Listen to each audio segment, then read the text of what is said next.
Good evening, everybody, and welcome to webinar 67. And I'm going to hand over to Siobhan. So over to you, Siobhan.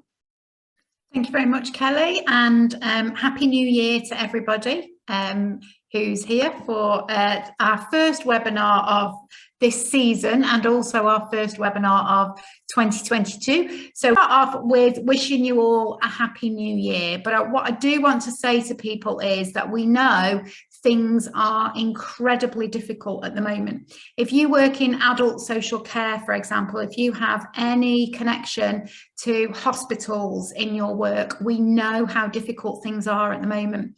And I think it's going to be a really difficult time where there's going to be an awful lot of pressure on people to move people out of hospital. We know ethically some of the difficult decisions that are going to need to be made.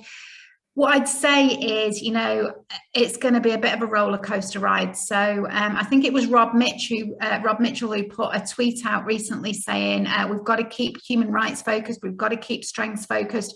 We're going to need to hold on tight for the next few weeks. And I think that's true. So really do hold on tight to those values and ethics of social work, because we know how difficult things are and how difficult things are going to be. And we're here with you every Wednesday, and you can get into the chat and say, wow, it's been a tough day today. And lots of us are there with you because lots of the team are on placement. So we're feeling it as well ourselves as a team. So Happy New Year. I also wanted to let people know that this book is out. It arrived, these photographs were taken today, arrived back from print today. I know quite a lot of people have pre-ordered it. If you have, then your copy has gone in the post to you today. They came in this morning, they've gone out this afternoon. So this is Paul Youssef McCormack's book. Youssef joined us in one of our very early webinars, webinar number 7, The Art of Analysis, and he told us then about his book. Almost 12 months ago now, he died of COVID, and his book was 80% finished. Over the last year, I've tried to finish it for him, and the book is now out. I've got to say, I can't recommend this book enough. Most of the team haven't actually seen the book, although Kai has seen a copy. So Kai might tell you in the chat what his thoughts are. Kai's seen a proof copy of the book. I think it's a brilliant book. And if you haven't pre-ordered it, then now is a time to pre-order the book. So it's available directly from us at the moment, but it will be available from all booksellers soon, I'm sure. So without any further ado, we're going to go on to tonight's topic. Webinar number 65, which is only a couple of webinars back, really. We had the webinar where Ruth and Autumn joined us to talk about friendship, and we've had such positive feedback about that webinar since. And for me, it was a webinar that really made me reflect on the importance of friendship and how we think about friendship in social work. And it was one of those that really made me reflect. But I was able to sit back on the night and join in the chat, which I'm not normally able to do. And what I noticed was when Ruth shared this photograph, this slide, where she was talking about assessing friendship, and within the slide was a photo of an eco map that she'd done, that she told us about doing with a young person. And the chat just lit up. It became really, oh wow, what's that? How do you do that? It really lit up. And what I reflected on and thought about was, many students in the chat that night, it seemed to me, felt that they weren't learning direct work methods like how to do a button eco map at university. And I wondered whether that was because of the pandemic, because very often these kinds of techniques and tools that we use as social workers would have been taught face to face, and you would have actually been taught how to use them, and you'd have done your own eco map, and you'd have, you know, done some direct work skills with one another, and you'd have had maybe some theraplay sessions and maybe done some play in your lectures. But everything's gone online, and it is more difficult to experience those kinds of things online. So I wondered whether actually, shall we just try and do something around methods in social work? So our back to basics sessions are always about social work theory. And this slide is taken from, I think it was actually webinar number 2. that early on, where we started to set out how we see, or certainly how I see, the difference between theories, models, methods, and approaches. So if this is something, if it is your first webinar and you've not been with us before, then you'll either want to watch back. There's a video on YouTube where I run through all of this. What's the difference between a theory, a model, and a method? There's also, we've done this in lots of our previous webinars. But just to remind you that a perspective, when we talk about perspectives in social work, that's about our overall way of looking at something, our overall way of thinking and seeing things. A theory is how you understand something. An approach is your overall way of going about something. So if you like, on the one side there, headed up by perspective, is our thinking, and headed up by approach is our doing. So an approach is our overall way of going about something. A model is the way that we do something, or the way that we respond in situations, or the way that we intervene. And then a method is a specific tool or technique. And in our webinars so far, we've done lots of webinars about models. We've done lots of webinars about theories. But what I realized when I listened to Ruth talking about eco-maps and I watched how the chat really came alive, what I realized was we've not done very many webinars that talk about methods. And actually those methods are the things that very often we use in practice. So we were joined last year by Claire Skilleter, who did a fabulous webinar for us on managing endings. So it was all about relationships, but it was about how we end our intervention with people. And Di used one of the techniques. It was a specific direct work tool for managing endings. I think it might have been the letter that Di did. I don't know, she'll tell you in the chat. But Di used that in one of her direct observations, and she commented on how useful it had been and how having a specific method to use in a direct observation was really useful to her. So obviously, when we learn about new methods, it is helpful to us. So we thought, okay, well, we'll put together a bit of a webinar looking at some direct work tools that you can use. So maybe we'll explore the what, the why, and the how of direct work, because you know that's usually the framework that we use, what, why, and how. So tonight our webinar will be all about what direct work is, why we do it, but mostly about the how we can do it. So lots of tools and techniques. Kulchuma and Kelly are going to tell us a little bit about some of the tools and techniques that they use and how they go about doing their direct work, and they're currently on placement. So there'll be lots of specific tools, methods, techniques that we're going to talk about today. So if we just start off by thinking about, well, what is direct work? I mean, it's just what it says on the tin, isn't it? You know, it's working directly with people. Very often when we talk about direct work, people tend to think, oh, that's what you do with children, you know, direct work with children and families. But actually, direct work is something that we do with adults. We do it across the lifespan. So working directly with people, and it might include doing an activity together. It might include having conversations. It might include a use of specific social work tools, some of which we're going to share tonight. It might be that you spend some time playing together. It might be craft activities. There are lots of things that are involved in direct work, but direct work is essentially working directly with somebody. It's not filling a form in. It's not doing, you know, something on the computer. It's not filling something in. It's doing something with somebody. Now, we can do direct work virtually with somebody, maybe via Skype or Zoom or even on WhatsApp or something that the people that we're supporting can use. So we can do it, I suppose, directly, but not actually with the person, sort of directly, remotely. I don't know how you can word that.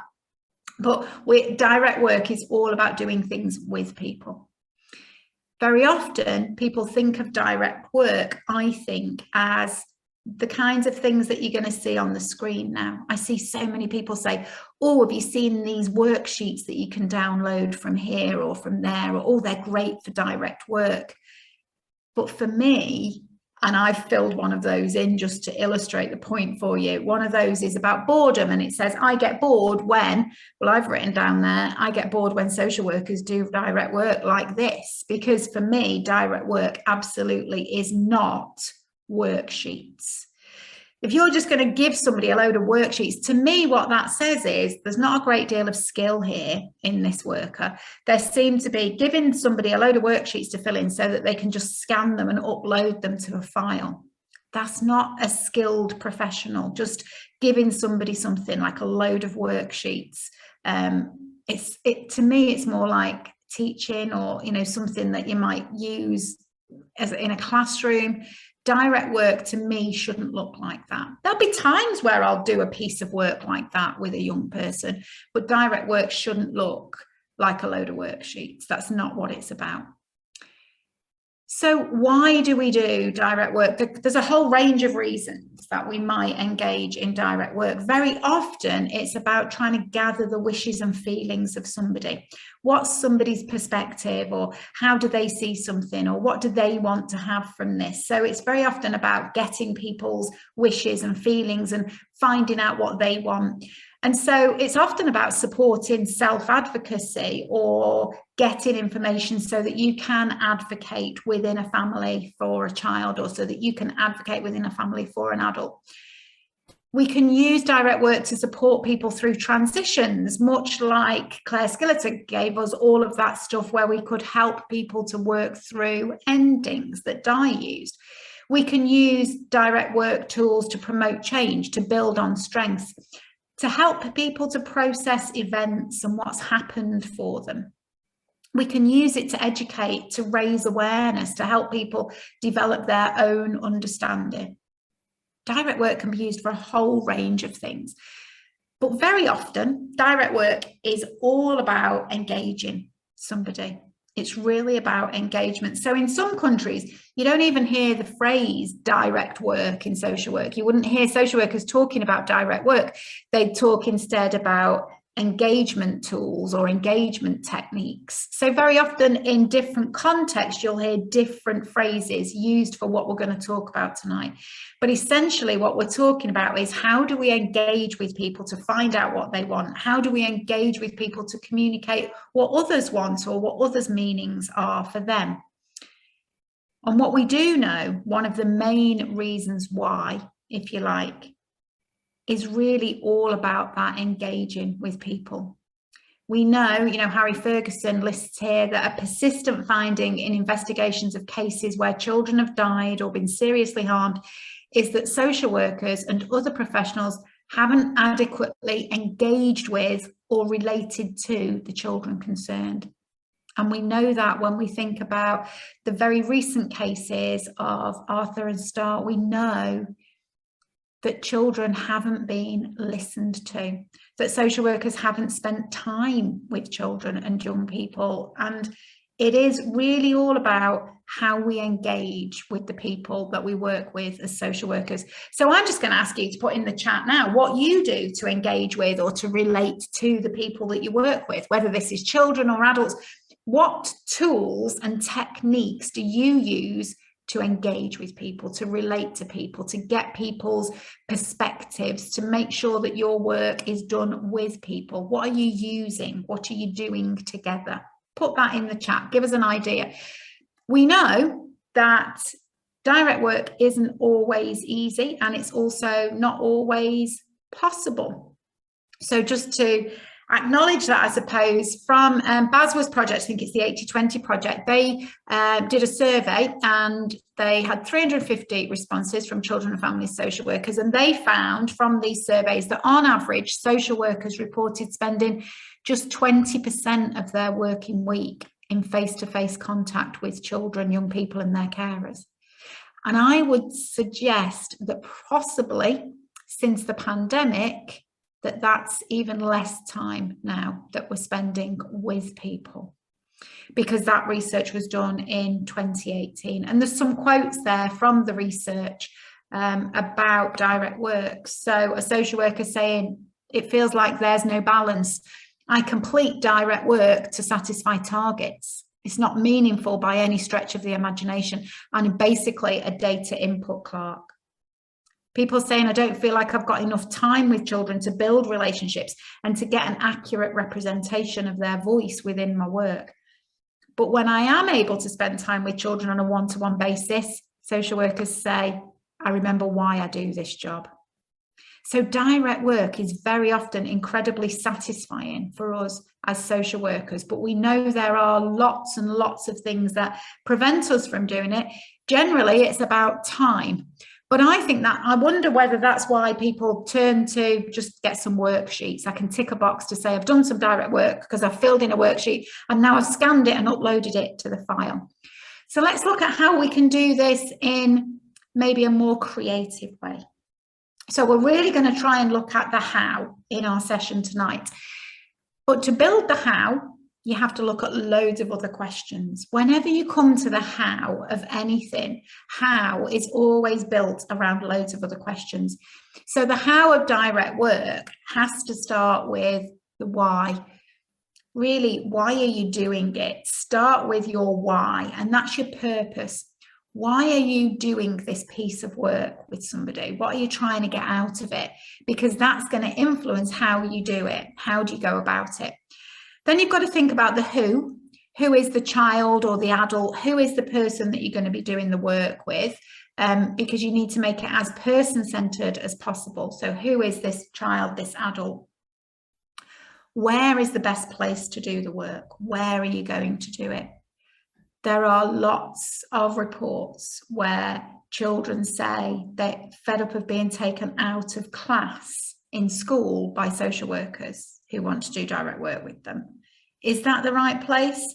Sometimes it is actually the right place. Sometimes it isn't the right place. Where are you going to do this piece of work with the child, the adult, the person? When's the best time? Particularly if you're working, sometimes I think if you were to do some direct work with people where they may have a condition, which might mean at certain times of the day they're more able to engage than at other times of the day, you really want to be thinking about that. So when is the best time to do it? If you are going to take a child out of school, which is the best lesson for them to miss? So when is the best time? And then which methods will you use and which equipment are you going to need? So think about all of these questions when you're planning a piece of direct work. And reflection for action is probably, when you're doing direct work, I think reflection for action is probably one of the most important times that you need to reflect for action, because it's all about your planning. The key is planning. You can't just wing direct work. You can't just, oh, I'm just going to do a bit of direct work while I'm here. It's not an in the moment thing. You have to reflect for direct work. You have to think ahead. You have to have a plan. But you also have to have a plan B and possibly even a plan C, because you might go along thinking I'm going to do this, and you get there and the person doesn't feel like it, or the child doesn't want to do that, or that you've got to have a plan B. You'll probably remember in our recent, the last Back to Basics webinar that we did about reflection, then Wendy Roberts introduced you to the model that Wendy and I have developed together around being prepared. And you might be able to use prepared to plan a piece of direct work. I know lots of you who come to the webinars are students. As a student, you might want to use a piece of direct work as a direct observation of your practice, because it's a great thing to do. It meets so many of the standards that you need to meet. But use this to plan for it. Be prepared. So take some time to prepare. The other thing that you might like to do, as well as working through prepared, which asks you to pause, to reflect on your emotions, the purpose of your work, the actions you need to take, then ask yourself, are you ready? What do you know about the environment and the wider context, and what decisions do you need to make? The other way of planning is to work through some reflective questions, like what's the purpose of your work? So what are you going to do? Why are you working with this child? How will you do the work? How is it going to impact? Where is the best place to do the work? When is the best time? Who is the child? Who else might you involve? Which tools might you need? And this kind of pause to reflect here is taken from the Children and Families Social Work Workbook. It has lots of things like this in, and lots of tools and techniques to use in direct work. But just thinking about how are you going to make sure that you feel fully prepared for doing this piece of direct work, especially if you're new to direct work. The more experienced you become, the less time you might need to take in doing this, but you're always going to need to do some reflection for action.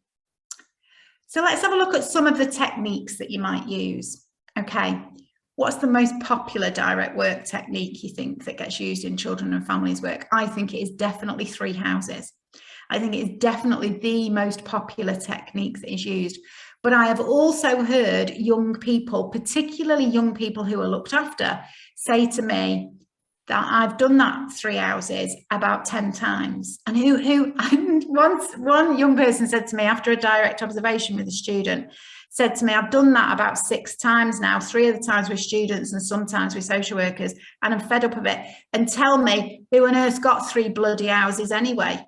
And I think there's an element here of why are we continuing to do this all of the time? There are lots of advantages. I'm not going to say never use 3 houses.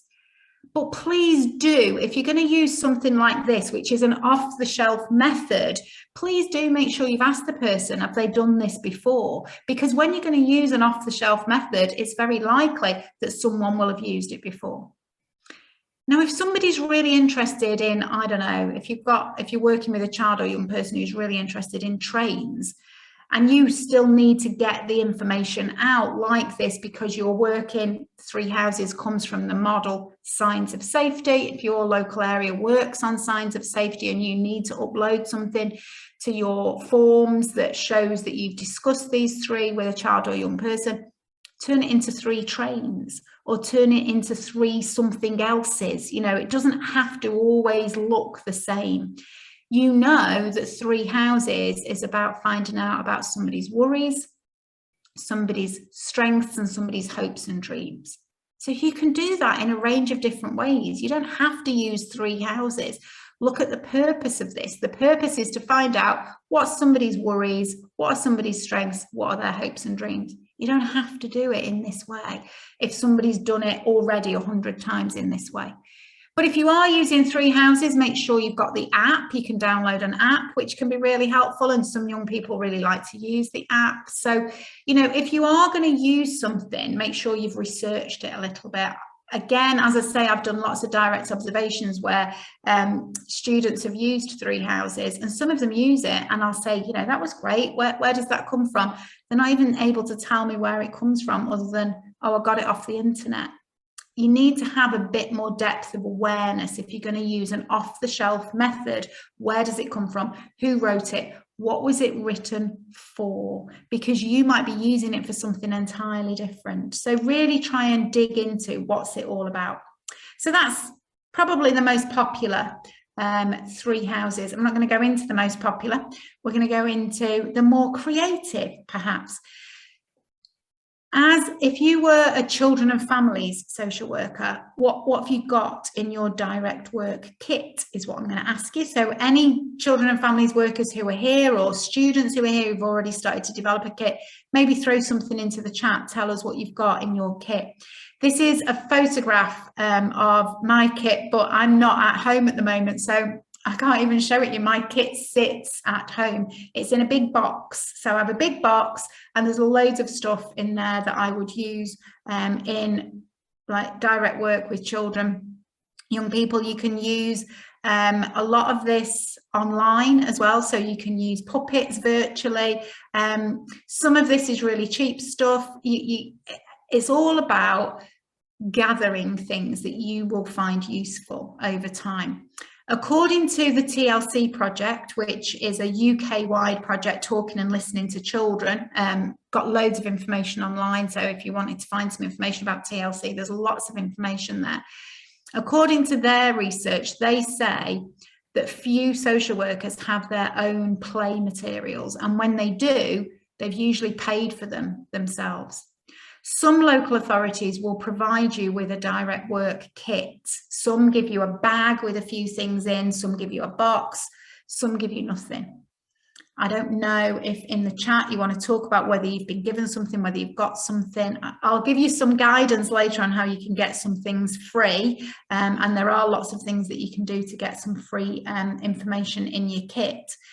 But you can also just pick stuff up. You can make stuff yourself. There are often lots of availability of things in different ways, and we'll talk about that. But that's my box. So I've got a box full of stuff that I've gathered over the years and that I use quite a lot in different ways, really. Strengths cards are very useful. I think feelings cards are useful. Social work postcards, I think, are useful. So I've got a whole range of those kinds of things in my kit. But that's my box. And Kulchuma is going to tell you a little bit about some of the kinds of direct work that she's been doing.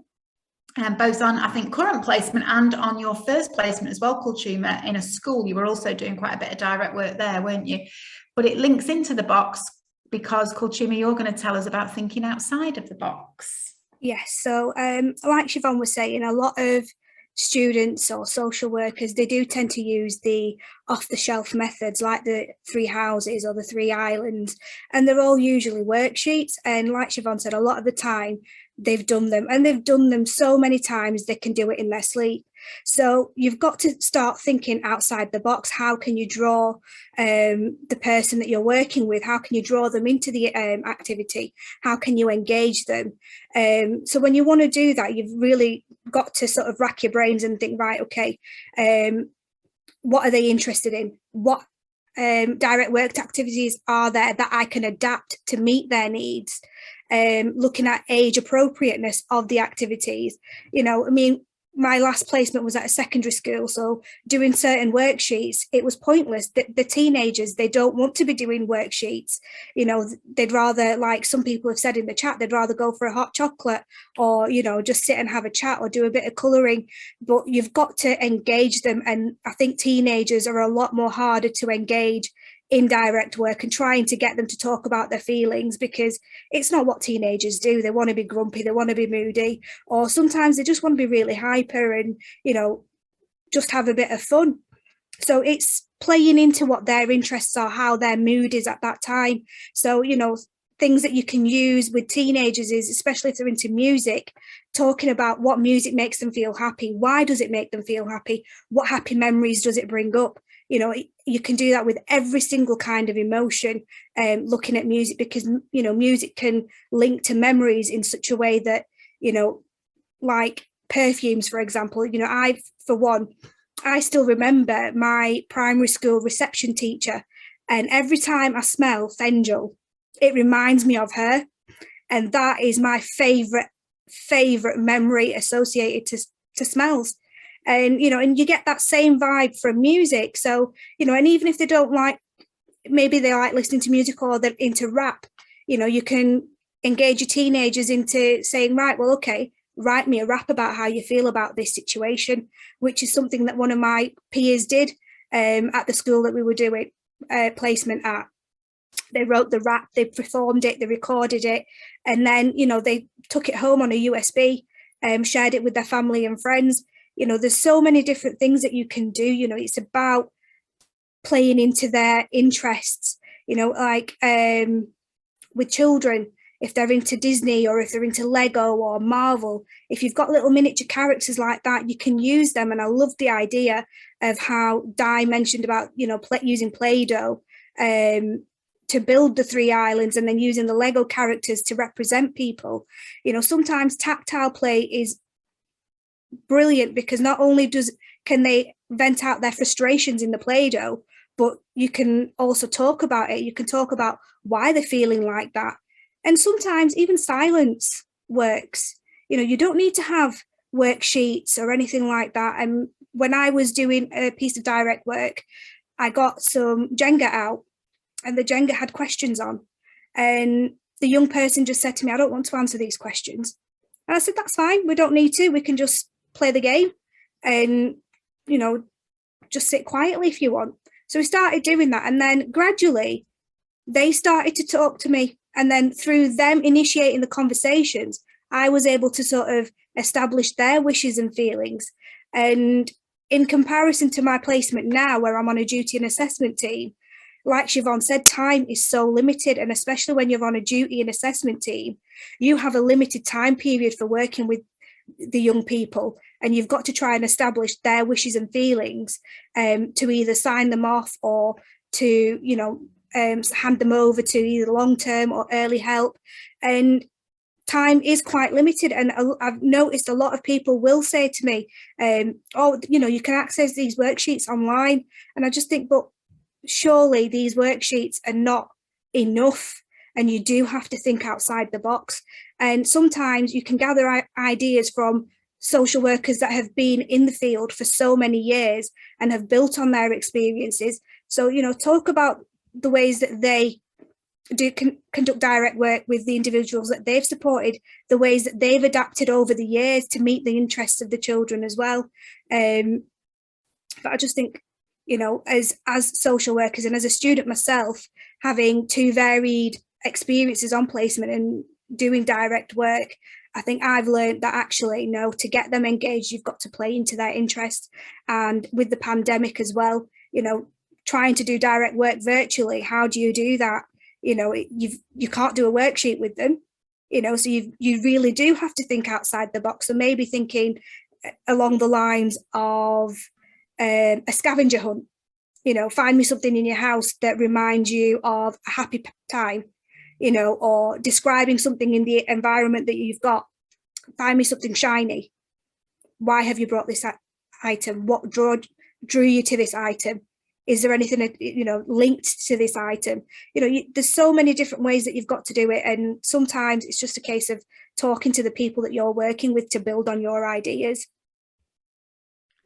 Thank you. Thanks for that, Kultuma. I agree. And I also think, you know, where you ended there about how we can do things online, and you can do scavenger hunts. I think they're great. But again, with teenagers, let's put where you started and where you concluded together, because one of the things I think you can do really effectively with teenagers now is ask them to play you their music virtually online. You know, I think that can work really effectively, because you maybe wouldn't ordinarily be able to do that, but you can. So there's lots of different things that we can do, and I think that is the bit that's really important.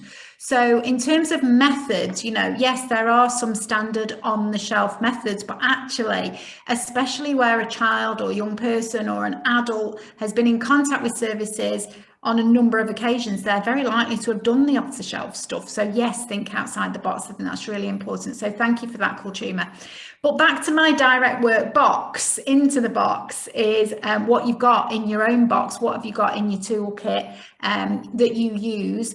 And one piece of advice that I'd give to you is that there are lots of options for you getting material for free. If you know any knitters or crafters, you know, very often you can get somebody in your family knitting some stuff for you. There's lots of things that you can make that you can use for yourself. There is a brilliant charity called Knit for Nout, and I feel like I'm telling you now and then saying, but currently their list is closed.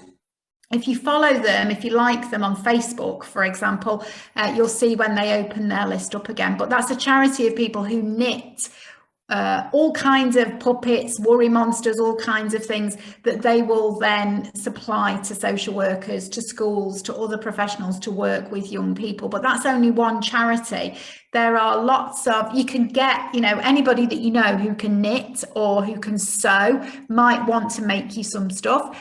You could have your local knit and natter groups sometimes are really open to doing this. If you approach them and say, I'd really like, you know, some of these, we really need some of these.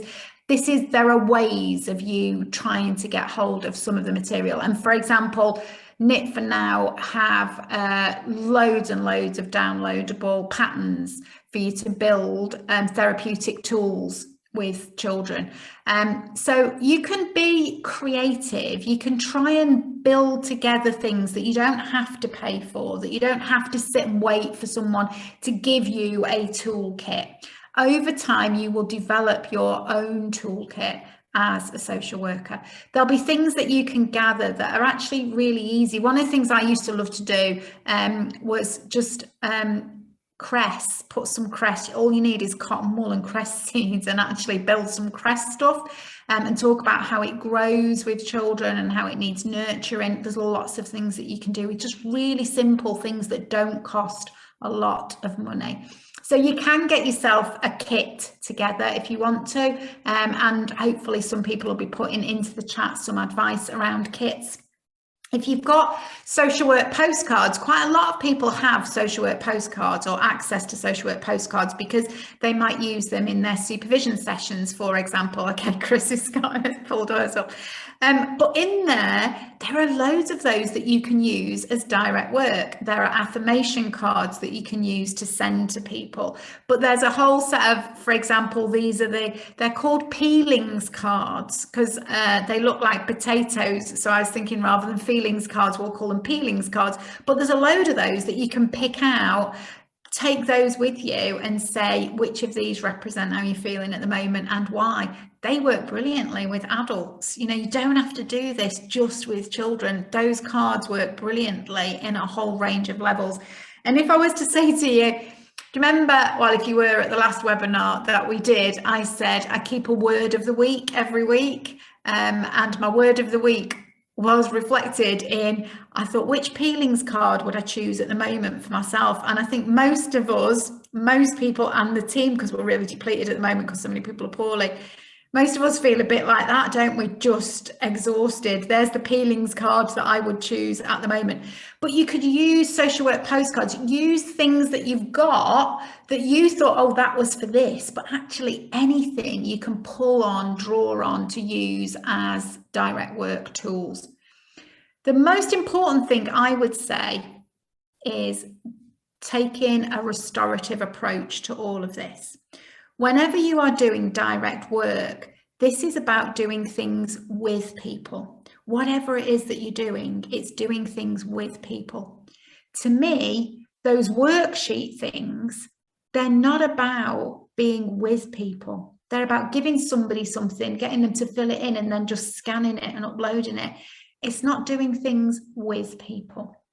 So what we want to do here is, if you take a look at the social discipline window on the slide in front of you, what we're looking for here is, if you look at the window, it gives you challenge up the side, support across the bottom. If we work as a social worker with low levels of challenge to the people that we're working with and low levels of support, we're not doing anything. We're sitting in the neglectful, irresponsible aspect of the window. And what Harry Ferguson's research showed earlier, and what we were saying about serious case reviews, when we don't engage with people, that's the neglectful side that we're sitting in. But sometimes we challenge people, but we don't offer them high levels of support. We high levels of challenge, low levels of support. We're doing things to people. It just becomes punitive. And I think very often worksheets are a bit like that. Here, do this. I'm giving this to you. Fill it in for me. It's kind of just doesn't work. It just doesn't sit in direct work. Then if we do things where we've got high levels of support but low levels of challenge, that's paternalistic or permissive. We're doing things for people. What we really need to do, and what direct work is built on, is doing things with people, working in a restorative way, where we give high levels of challenge to people, but also high levels of support for people. I love what Lloyd says about working with people, saying it's not a method or a model. It's just a way of being. And I think it is really. Doing things with people is a way of being. It's all about being there with people. I don't know how many of you watch Call the Midwife. How many people watch Call the Midwife? I think it's a brilliant program. Love it. I don't know if any, I'm not going to put out any spoilers, but this week there was reference to life story work on Call the Midwife. And it was really a lovely reference to life story work. But they talked about doing a scrapbook for a child. Well, I kind of get that. Parents do a scrapbook for a child. But it'd be better if we did life story work with, wouldn't it? Many, many years ago now, with a social worker who is now a very senior manager, I did a direct observation of this social worker doing a piece of life story work. And the life story work that she was doing was for a child who was very young. The child was about 12 months old, if that, less than 12 months old. And I did the direct observation. The social worker went out to do this piece of life story work. And instead of doing the life story work, the social worker that was supervising the student just said to her, oh, just do it, just fill in this book and then you can give it to the child. And it was about the child was going to be adopted. And so the child would have this life story work that went with them. Just fill this book in and then take it and give it to them. The social worker said, oh, no, I don't want to do that. I want the child to be involved. And the child was under 12 months, but she went and she did some finger painting with the child so that she'd filled in bits of this book. But then the child put fingerprints all over it, stuck a few stickers on it, so that when that child, that child will probably now be an adult thinking about how long ago it was, but that adult now looking back at that can see that that life story work was done with them as a child, that their fingerprints are on it, that they were involved at every stage of their story because it's their story. So when we're doing things for people or when we just kind of hand something over, that's not life story work. Direct work can be done with anybody. Life story work is used now a lot more with older people, but we should be doing that with people. It should be done together, jointly. So think about what you're doing and how you're doing things together. It's the process and not the product that actually matters in what we're doing. And so Kelly's going to tell us a bit about how she draws on her prior experience as a youth worker, but I think will show us that it's also the process and not the product, because I think you actually created this as well, didn't you, Kelly, that you're going to show us. So here you go. Thank you for telling us about that, Kelly.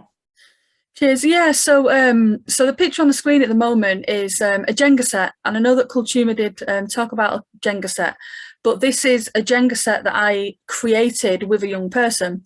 So if you look on the picture on the left, you can see some of the questions. If you look very closely, you'll see some of them are spelled incorrectly. That's because I made this resource with the young person, and we use like a little Dymo, you know, where you type it on the screen and it prints it out. So kind of my thinking is whatever technique you use, if it works, it works. So, you know, for the young person I was working with for these sessions, the young person loved games like Jenga and cards and things like that, but we created this together. So it was kind of, I would come up with some questions and they came up with some questions. So the ones on the screen, you know, what's one rule in your house? When's your birthday? Some of the questions are, you know, what are you scared of? You can see like little spiders and little smiley faces. It's kind of, what are you scared of? What makes you happy? What makes you sad? Some of them are really random, you know, would you rather go to the moon or the bottom of the ocean? So it's just kind of, I think using something like this is a kind of like, if you're asking somebody to give you lots of information about their lives, how much are you giving away to them? You know, it's a lot of information. A lot of times we ask people to tell us things, but we don't give anything away. And I know we've spoken about that in previous webinars. But you know, if you're asking a lot of information, how much are you giving away? If it's nothing, how's that other people feeling? If it's too much information, you know, how does that make them feel? But I think, you know, whatever you do, it needs to work for the person. So I would say, I know like a lot of people may be thinking, well, I don't have a grab bag, or I haven't got time to play Jenga, or that sounds lovely, but I haven't got time to do that. I think that's absolutely not the point. Kind of like Siobhan was saying, it's the process, it's not the method. You could have the most amazing grab bag of activities, but if you're not using them in the right way, then they're just toys, it's just games. And it's kind of like using any technique you can to get to the end result. So I think it's kind of like knowing the information that you need. Like Kultuma said, sometimes you get a very, very short snippet and it's like, well, you'd love to play Jenga, but you just can't, timescales and limitations and stuff. But it's about picking a technique that reflects what that person is interested in, whether it's a young person or a child or a parent. You know, is it based on what they need from you or the process, or is it based on what you need?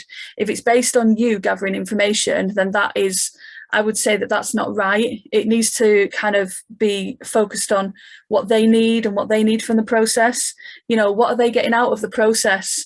Well, what's the result of the process? If the result is, well, you've ticked that box, got that form done, and your manager's like, great, well done. Well, that's fantastic for you, but how does that other person feel? You know, do they feel valued? Do they feel listened to?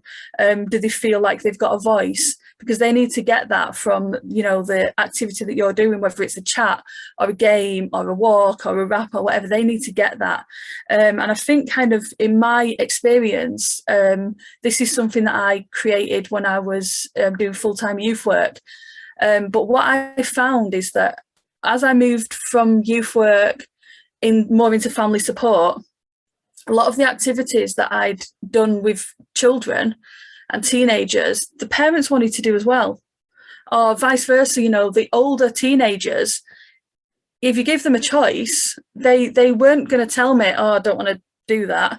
You know, they want the opportunity to do things. And then some of the families that I worked with, the parents of these children and teenagers, you know, they would do it as well. So we can't always assume that, oh, well, they won't want to do that. But I think as well, it's kind of about how that, like I said, how that person feels through that process. You know, myself personally, being assessed as a foster carer, I know the times where I felt unlistened to and unheard, and I thought, what was the point in that? You've asked me questions, I've told you, you've been round, and then you've sent me a worksheet. I'm thinking, what was the actual point? You know, and I know the times when it's kind of slipped by and I thought, oh, I think that was an assessment. It just felt like a chat. But, you know, that person has been really prepared and has got the information they needed, but in a way that made me kind of feel valued and relaxed. And I would kind of say that if lots of things in the chat, people are talking about kit bags and things, you know, a pack of playing cards, you can do so much with that. You can rank things in order. You can group things in suits. One of my kind of best resources is like little laminated pieces of card, red, amber, green. And that can represent so many things. You know, how do you feel about this? Is it red or is it green? You're not sure. You know, it's about you being creative with what you've got, and using it in as many different ways as you can. You can use absolutely anything, but it's about, for me, being prepared. If I'm prepared, I know the information I need. You know, I can use just about anything, like the thing from the friendship webinar, a load of buttons. You know, you can use that. If you're prepared, you can use absolutely anything to kind of get the information you need. It takes a lot more preparation beforehand, but do we not owe that to the people that we're working with? I feel that we do. So they come out of the experience feeling valued. You know, and that is from my youth work days of turning up at a youth centre and going, what's in the cupboard? What have we got? You know, and being able to turn anything into something else. And I feel really kind of fortunate to have that experience, because on my course, we don't do a direct work module, which is a little, we've been talking about this as a team, is a little bit strange. You know, do social workers not do direct work because they don't feel confident or because they don't have the time? But then if they don't have the time, they feel they can't be creative because they don't have the skills. It's a kind of a vicious circle. I think that's something that we haven't quite answered. But I think, you know, be creative, be prepared, give people the time that they deserve. If something works for somebody and a chat works, brilliant. Don't be pulling Jenga out your bag. But if, you know, offer that, if it works, it works, and don't assume that, you know, what that person will need. So yeah, just don't assume that. So yeah, that's kind of my experience of that. Thank you, Kelly. I think you're spot on there. I really loved it where you said, don't we owe that to people? I think that's true. I think we owe to people that we're going to do some preparing, some preparation. And really what we're talking about and what everybody's talking about tonight is it's just about going beyond having a conversation with somebody, isn't it? Beyond that. Because if you're a visual thinker and all that's happening is somebody's talking to you or gathering information from you, and how are you getting involved in that? How are you engaging in that? So sometimes I think this is really just about direct work. For me, is just about how are we drawing on more senses than just the hearing. you know, just what do we hear, just a conversation. It goes beyond that, doesn't it? So thank you for that. And I love the fact that, you know, you actually made this Jenga with somebody, because it also gives control as well around what am I going to be asked, what kinds of questions do I want to ask, and also what questions do I want to ask you. I think that's important, you know, that there's something there of sharing and a shared humanity. It's very much working with, isn't it? So thank you for sharing that. So eco maps, you know, what Ruth shared with us was an eco map, and a lot of people said, I don't know what this is, I've never heard of it. So I just thought, okay, let's give you some of the theory behind it. So eco maps, sometimes you'll hear them referred to, it's more American, I think, to refer to them as sociograms, but they were developed by Anne Hartman in the 1970s, based basically on systems theory. So they were a visual way of demonstrating somebody's systems. What systems does somebody have in their life? So an eco map is all about highlighting who are you and who have you got around you, and kind of showing that in a visual way. It's different to a genogram. So a genogram is, there is a very specific way of doing a genogram. Genograms are a requirement on files and when they're going into court. So there is a very specific way of doing them. Eco maps, though, are different. So eco maps, again, it's about doing things with people. And really all we're doing is you're trying to highlight the connections that a person has with their environment, with the people around them. You want to identify strengths in those connections. You want to, Anne Hartman talked about demonstrating the flow of relationships. So where does the energy flow within this relationship? So she often drew arrows to show the flow of energy. But you can do whatever you want to do with an eco map. That's the thing. All you're doing is you're mapping somebody's systems. And how are you going to do that? You know, and Ruth showed us doing that with buttons. I've done eco maps a lot with adults with learning disabilities, very rarely with children, but a lot with adults with learning disabilities. And I used photographs to do that, so that there was a photo of the person. So I would just prepare lots of photos of people and they would bring some photos. So however you want to do it, really. The quote that I absolutely love, the quote from the Ohio case, it says Caseload, it should say Caseload Initiative there. Eco maps integrate values and concepts in social work, and the real power of systems theory for me comes alive in an eco map. It's a very practical way of demonstrating the power of systems theory. And what the Ohio Caseload Initiative says is you don't have to have a master's degree in systems theory to do an eco map. But doing an eco map helps you to understand the dynamics between a family and environments.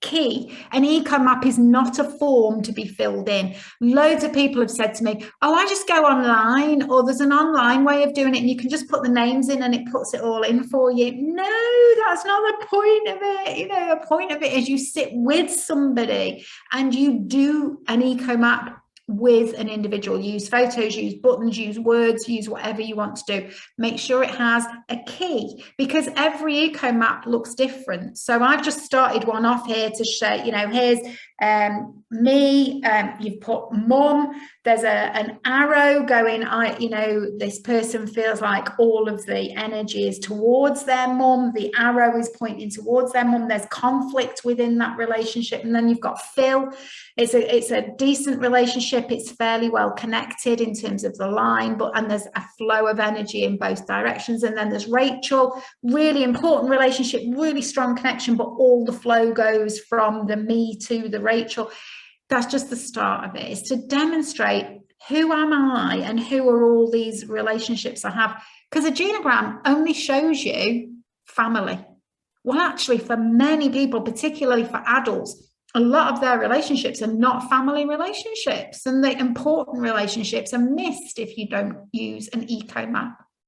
So eco maps, brilliant tool. I absolutely love eco maps. But the other thing that you can use is, particularly with adults as well, loads of person-centered planning tools work really well in direct work. You can do good day, bad day. You can all kinds of different things that you can do with people. One of my favorites kind of builds on an eco map idea and has been doing people in my life. So you do these kind of 3 circles right in the center. the most important people to me go in there. So whether they're buttons, whether they're photos, however you want to do it, the most important to me people go right in the center, and then important people, and then other people, just to say these are the people involved in my life. Now follow this up. So I worked a lot with adults with learning disabilities, and I used to love doing this with adults with learning disabilities, to look at the people in my life. Follow it up, swap it round. Now look at the people in my life who I see every day, go right in the center, who I see once a week, and who I see less often. And I'll tell you what I often used to see.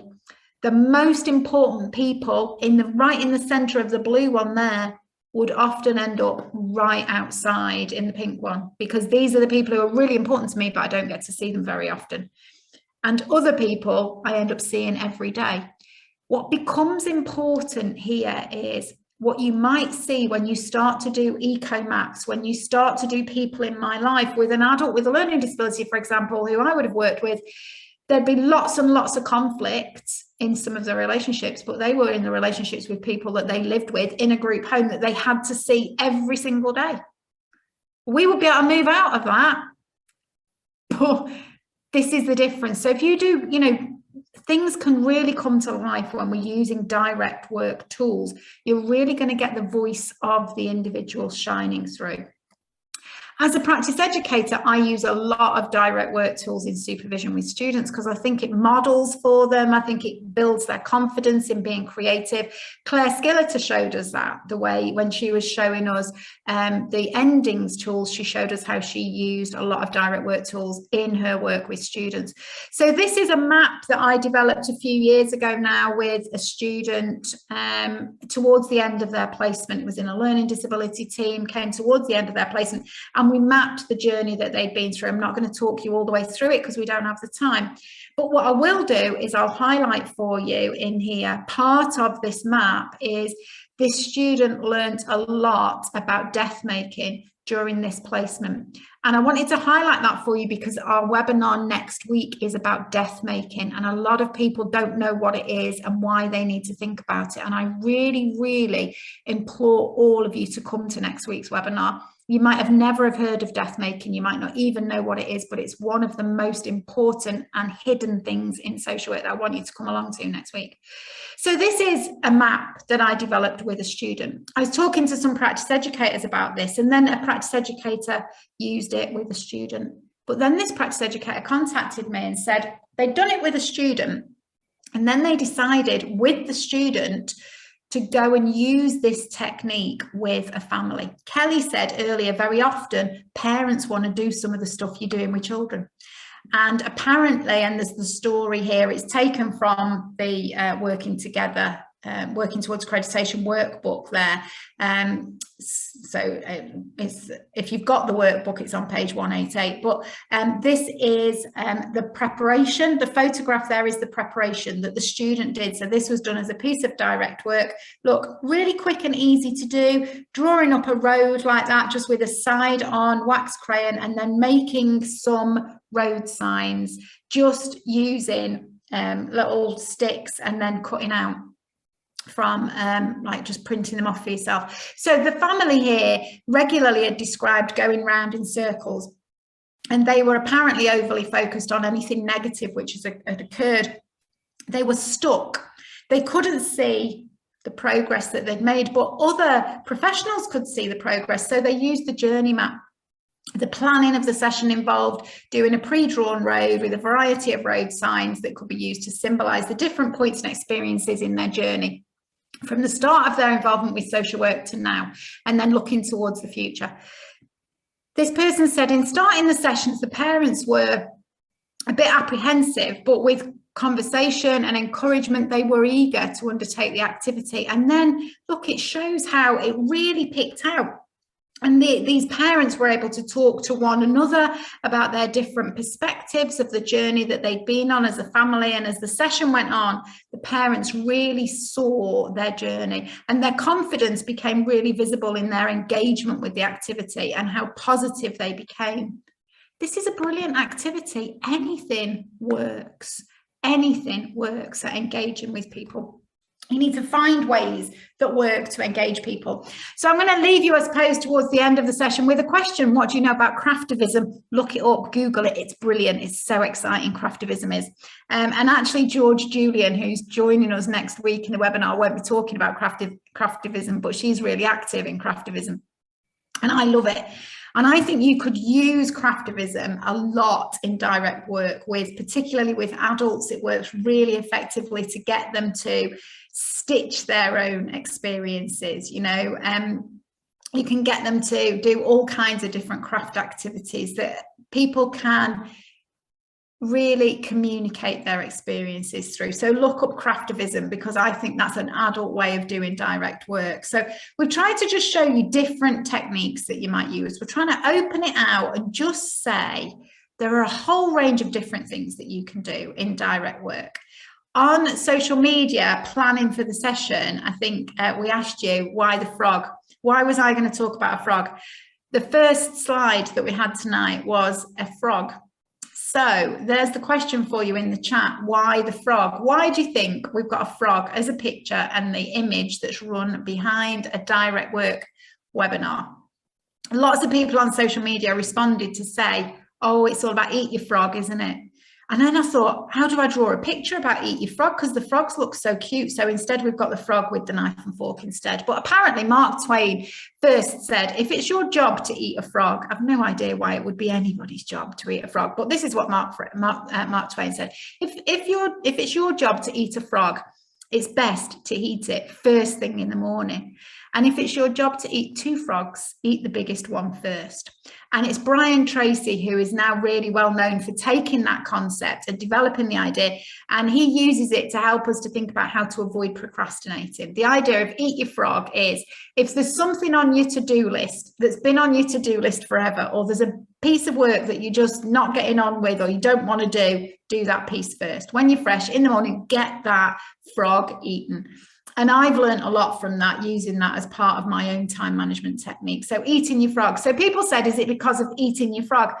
Maybe it could be, but the frog that you eat tends to be something you don't want to do. And I think most people want to do direct work. So for me, it's not really about eat your frog. For me, it's a story of me. Kermit the Frog. I came into social work or social care work many, many years ago. I don't think you'd even probably be able to do it now because of the age that I am. When I was at school, you could volunteer. I volunteered down the road at the local day service for adults with learning disabilities as part of my school. And our school uniform was a really horrible, snotty green colour. That was our school uniform. It was actually the colour of Kermit the Frog, was the blouse that I had to wear for school. And there was a man in the service that I worked at who I was called Siobhan Kerwin because that was my name when I was born, and I introduced myself to him as Siobhan Kerwin, and he couldn't get hold of the word Siobhan, and he just thought I'd said Kermit. So for the next 4 years, when I worked with this man over 4 years, he called me Kermit because I had this green, and if I went in school holidays, I had to put my school shirt on to remind him that I was Kermit the Frog, and his Makaton sign for me was Kermit the Frog. And I learned such a lot from that guy about direct work over the years. I was 14 to 18, I worked with him, and he's a really special man to me, and he made me a chair. Well, we made the chair together, so we wove a chair. He made it in woodwork at the day service, and then we wove it together, and I've had that chair ever since, and it's a really important piece of furniture to me. And so Kermit the Frog was me through all of that time, and I've loved frogs ever since. Just have a think about frogs, and frog activities are brilliant in direct work. And what I'm trying to say to you here is you can turn anything into direct work. I have always, ever since working with that man with a learning disability, ever since working with him and making that chair together, and that was the way I came into social work. And it's what I loved about social work, was doing things with somebody, and we learned such a lot about one another and worked together really effectively.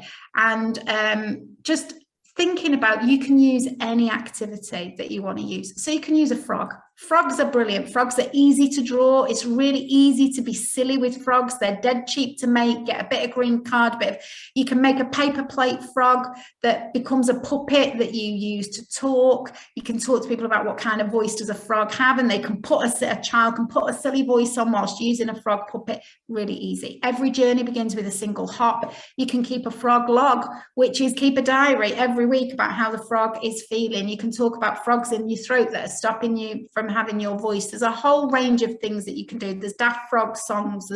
You can do anything. If someone's interested in frogs, you can use frogs.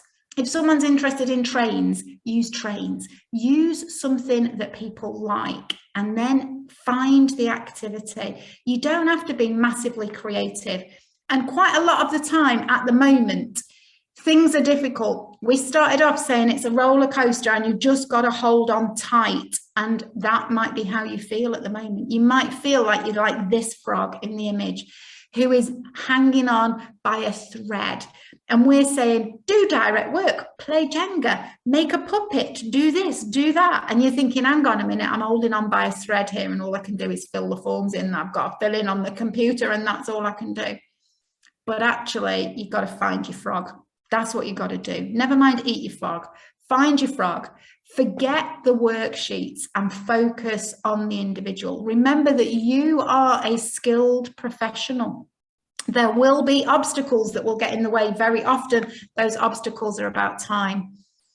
But gather a variety of methods. Be creative. Think about how you are getting that person, that child, that adult. How do you get their voice into that file, onto that computer system that you are sitting at, typing stuff in, being that data input clerk that we heard about earlier on. Think about the child that you're working with, when they're an adult and they come to look at their file, how will they find themselves in there? And if you've made a silly frog puppet with them, then you take a photograph of that and you upload that to the file. That will be a memory for them that is a beautiful memory. And that's what we need to be able to create for people rather than really just words. We need to create different ways of working with people and engaging with people. So don't eat the frog, find your frog, forget the worksheets, remember the skills that you've got, overcome the obstacles and gather a variety of methods and try and just use lots of different techniques to engage with people. Don't forget that Brett is now going to be taking the lead on our pen pal scheme. So if you want to email us, if you want to connect with a social worker in a different part of the world, then do send us an email, because in the next week or two, we'll be getting round to sorting out those connections. And finally, this season's webinars, what we've got coming up for you over the next few weeks. I'm not even sure if yet we've managed to put something out about the season and what we've got, but we've got the whole season planned. But the next few weeks, this is what we've got coming up. So next Wednesday, we're doing death making and exploring whether this really is a social work issue. And it absolutely is. And there will be some fascinating things. We're going to be joined by George Julian. We're going to be joined by a sister of one of our team members who has been working with Grenfell Tower victims. We're going to have a whole range of social work stories shared as part of our death making webinar. And then I'm really pleased that on the 19th of January, Adam Padgett, who was one of the winners of our Be the Difference Awards last year, is going to come and share with us as a newly qualified worker, My Past Gives Me Purpose. Then we've got Vicky Hart coming back to do anti-Semitism and social work at the end of January. And then on the 2nd of the 2nd, 22, I mean, I looked at the date and I thought it's 2/2/22. We've got to do It Takes Two. So we're going to be doing my social work placement, It Takes Two. Thank you very much for joining us for our Back to Basics session.